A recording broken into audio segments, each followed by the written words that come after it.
there. I'm Cindy Linden, and this is a Cookalong podcast quick bite. March 1st is National Peanut Butter Lovers Day, and in honor of that, and in fact of all the days that come after that and before that, I thought we could make some homemade peanut butter. You may wonder why we would want to do that, because it's so easy to find on the shelves, but I'm going to tell you that it's cheaper, and you can do some fun things with it that don't happen with your peanut butter at the store. And that's what we're going to do today. We're going to make some homemade cinnamon peanut butter. And we're going to add some chia seeds to that. And I'll explain that in a bit. I grew up eating peanut butter, of course. I think most people in this country did, unless they have an allergy to those, which I'm sorry for you if you do. It makes me sad on your behalf. And this podcast will probably not be of any interest to you. My parents both liked peanut butter. My father didn't eat very much of it, but he kind of enjoyed it as a rare treat. He liked it with grape jelly. And who doesn't like peanut butter with grape jelly? I often forget to go back to grape jelly. I eat whatever jam I have in my refrigerator, and I forget how good grape jelly is with peanut butter. My mother preferred strawberry jam, but she also taught me a thing about honey, peanut butter and honey. Which, if you've never done this, it's a really yummy combo, but it's tricky because I don't know what the reason for this is, but when you put honey on regular bread, just honey straight on sandwich bread, it gets kind of crunchy. It's like the sugar goes into the outer layer of the bread and crystallizes or something. It's a very odd thing. And I don't like that. I don't like that at all.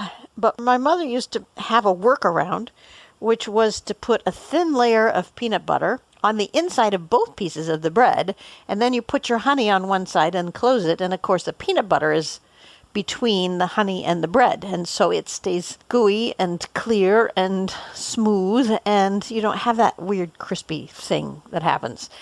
If you haven't ever tried that, I suggest it, but today's recipe, which I'm not going to make with you because it's too stinking easy, has honey in it. And in fact, these other things that we're putting in it are just to make it sort of super special and kind of a treat that you cannot buy, or you won't find easily, at least, in the grocery store. You'll need some equipment for this. You need a food processor. That's really all, but you really cannot do this without a food processor. You could try it in a blender, but I think you're going to have trouble unless it's an industrial strength blender. I think you're going to have trouble because it's not going to get down to the blades easily enough. And I'm not sure it will grind this up once it starts to get really thick. So a food processor is best. That's the only equipment. There really aren't any do-aheads except maybe that you'll need to go to the grocery store, because here are your ingredients. You want 2 cups of unsalted dry roasted peanuts. They don't have to be expensive. They don't have to be fancy. I use the store brand. I recommend the unsalted one so that you have some control over how much salt is in your peanut butter. And I recommend roasted because raw peanuts won't chop up the same way. They won't have the same consistency, and they certainly don't have the same toasty flavor that you're used to in your peanut butter. Not that you couldn't try it. I'm just saying. You want a tablespoon and a little bit more, a sort of a heaping tablespoon of honey. Since you can't heap it, just think about putting in a tablespoon and then another extra little drizzle. You can always add that extra little drizzle later because you may decide that 1 tablespoon is exactly the amount of honey that tastes right to you. But be prepared to add a tiny bit more in case. The honey doesn't need to be fancy. It can be plain old honey in a plastic bear. It doesn't have to be expensive. It shouldn't be whipped. And it shouldn't be something that sat in your cupboard so long that it's crystallized. Other than that, any honey is good, but you want it clear and flowing. And then you want about a teaspoon of kosher salt. I think you're going to want that a little scant. So don't put a full teaspoon in until you've had a chance to taste it. You're going to want to taste this as you go because you're about to be able to make peanut butter exactly the way it tastes best to you. Nobody else is going to dictate what goes in there. Well, I shouldn't say that because I don't know what your family situation is, but you're the cook, you're doing this, so you get to choose how much stuff goes in. I'm telling you what I do with mine. A teaspoon of kosher salt is about right. Sometimes I think that it's too salty, so I'm just suggesting you start with a little scant, and I'm specifying kosher salt because it's less salty than sea salt or table salt. Yet again, I'll give you this pitch. I would not use regular iodized table salt. It has a flavor you do not want in your peanut butter. Who wants an iodine-flavored peanut butter? Non-iodized salt, if it's sea salt in particular, is saltier than kosher salt. So if you don't have kosher salt in your house, start with maybe half a teaspoon of regular or sea salt, and you can always add more as you go because you're going to taste it anyway to see how it's going. You'll want some peanut oil, about a tablespoon, and if you can find it, if it says roasted peanut oil, that just adds to the flavor. Some peanut oil has almost no flavor. That's fine too, but I figure layering it on is not a bad thing. Then here are the additions that I like to put in. So what you have with what I just did is your plain peanut butter, except that it's got a little sweetness from the honey, which is lovely. I think you're going to like that. If you want something special, here's what I add. A heaping teaspoon of ground cinnamon and 1 to 2 tablespoons of dry chia seeds. Chia seeds can be used for all kinds of things. They're really good for you, and they can be used as an egg replacement if you soak them. But we don't want to soak them. The reason I like them in here is because they're really tiny and super crunchy. And I do not like crunchy peanut butter. I want my peanut butter smooth or creamy, as they call it. But there's something about these little tiny crunchy bits. They're almost like the size of salt crystals or something. Oh my gosh, I just had a flashback. Wow, do you remember, maybe this isn't everybody, but do you remember grade school, junior, maybe all the way through school, the cafeteria used to serve celery sticks with peanut butter in them? And the peanut butter had crystals of sugar in them. You could see them. You could actually see the sugar crystals and taste them, of course. What a weird thing to serve to kids at lunch. Whew. Time traveling. Back to the present. Maybe that's why I like the crunch. No, I don't think so. I don't think so. Anyway, I put a tablespoon in of the dry chia seeds, and then I taste it. And if I decide it's not crunchy enough for me that day, I add up to another tablespoon. Those are the ingredients. I hope you wrote all that down, knowing that some of those things are completely optional. And the process is so easy. If you have a food processor and can find dry roasted peanuts, this is worth your time to just experiment, just because it's kind of fun to say you made your own peanut butter. The how-to is this. You put the regular chopping blade in your food processor, and you put the peanuts in, all of them, and you just sort of process it on low until the texture is like coarse crumbs. It'll look sort of like an oat bar that you're about to press into shape. They're not smithereened completely into powder, because they won't do that anyway, but grainy. They're like mustard seeds, that kind of grainy. And that's going to take longer than you think, because we're going slowly, just because it helps keep the nuts at the bottom instead of shooting all up at the top. It could take 2 to 3 minutes to get them to that stage. And then you add everything else, essentially. You add the honey, the cinnamon if you're using it, the salt, the peanut oil, and then you put the lid back on and blend it on medium until you get to the consistency that you happen to like. Now that could be a long spin. That could be up to 10 minutes, maybe even longer than that. I turned up to medium because it makes it go a little bit faster.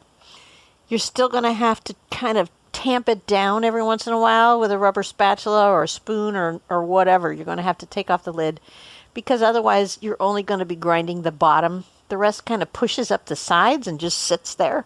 So you'll have to scrape that down a couple of times until it gets the idea that you want it to stay in the bottom. And then once you've tasted it and it has the sweetness you like, the amount of cinnamon you like, and the amount of salt that you like, then add your tablespoon of chia seeds if you want to try that little crunchy fun thing. And process it until it's all well mixed in. Taste it and then decide if you want more, again, of anything. That's all you have to do. The periodic tasting will give you an idea not only of your honey and cinnamon and salt levels, but also it will give you a realistic idea of how smooth it is. Because it's really hard to tell looking at it. You'll see when you do this how hard it is to kind of discern how it's going to feel on your tongue just by looking at it. So don't be shy about sticking a spoon in there or your finger or whatever and checking it out as you go. This will make about 1.5 cups, about 12 ounces. Put it in a jar with a tightly sealing lid, and in fact, you might think about saving an old peanut butter jar to put your peanut butter in and store it in the refrigerator and use it as you would any peanut butter. I like this recipe a lot. I have bought pre-made, artisan-made jars of peanut butter like this, and I really love those. Sometimes I just eat them with a spoon, but when I taste one of them next to my homemade one, this recipe that we just talked about, I'm always happier with the one I made myself. It's just somehow better. The only downside of this really is that when you run out, you have to make some more. That means you have to have all these ingredients on hand. I don't know about you, but I have all of these things, the honey, the cinnamon, the salt, the peanut oil, because I sometimes saute with it for Asian foods or roasted vegetables or whatever, and even the chia seeds I have in the house because we make overnight oats and we like the chia seeds in there. The only thing I don't have on hand all the time is the dry roasted peanuts. So that can sometimes warrant a trip to the store. But here's a little tip. If you buy more than one jar at a time of these inexpensive, unsalted, dry roasted peanuts, don't open them. Let the seal stay intact and throw that in your freezer and it will keep. Even if you don't freeze it, it's going to keep for a couple of years, probably before it starts to go bad, unless that seal isn't tight. The seal inside the lid that you have to peel off the top of the jar. If you smell it and it doesn't smell like peanuts, it smells like old oil, then it's rancid and you don't want to use them. But you can extend the life of those nuts by a year, 2 years. I don't really know. I haven't found the limit yet. By sticking that completely unsealed jar in your freezer. And it doesn't matter if they're frozen when you start to chop them up because they're not appreciably harder to grind when they're frozen than they are when they're not frozen. That's your peanut butter treat for National Peanut Butter Lovers Day. And for all year round, you may find that you really prefer to make your own peanut butter than to get those kinds from the store that have all that other stuff in them that you can't even identify without using Wikipedia. And even if, like me, you tend to buy the natural peanut butter, like Adams, for instance, I think you'll find that this is a special treat and that the natural peanut butter you buy at the grocery store may end up in the back of the fridge for emergency dinners or lunches, but that this is the stuff you'll really want to eat first. That is today's Quick Bite. Tune in again in 2 weeks for another Quick Bite. Either some sort of thoughts about cooking or food, or a recipe so fast that we don't have time to even make it as a podcast. And 1 week from today, there'll be another brand new recipe added to the podcast feed. Between now and then, please tell a friend that you listen to the Cookalong podcast. Check out the website for pictures of my most recent batch of peanut butter. Send me notes through the contact page. And follow me on Facebook to see the recipes I post for all the special holidays that come up around the year. And there are hundreds and hundreds of them. Many you will have never realized were holidays. Until next time, happy cooking!